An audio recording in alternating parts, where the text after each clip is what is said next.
सोलापुरात Iran Israel युद्धाच्या पार्श्वभूमीवर दोन गट आमने-सामने आल्यानं जिल्हा परिषद येथील पूनम गेट परिसरात तणावपूर्ण वातावरण निर्माण झालं.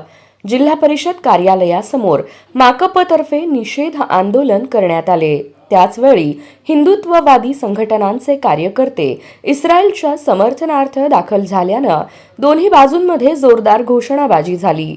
माजी आमदार नरसय्या आडम यांच्या नेतृत्वाखाली कार्यकर्त्यांनी काळे कपडे परिधान करून आंदोलन केले. आंदोलनादरम्यान डोनाल्ड ट्रम्प आणि बेंजामिन नेतान्याहू यांच्या विरोधात घोषणा देत त्यांचा पुतळा जाळण्यात आला. युद्धविराम त्वरित करा अशी मागणी यावेळी करण्यात आली. त्यावेळी हिंदुत्ववादी संघटनेचे कार्यकर्ते आले तेव्हा पोलिसांनी सुधीर बहिरवाडे यांना ताब्यात घेतलं. दरम्यान दोन्ही गट आमने सामने आल्याने काही काळ तणाव वाढला. परिस्थिती चिघळू नये म्हणून पोलिसांनी तात्काळ हस्तक्षेप करत आंदोलनकर्त्यांना रोखले व बंदोबस्त वाढवला.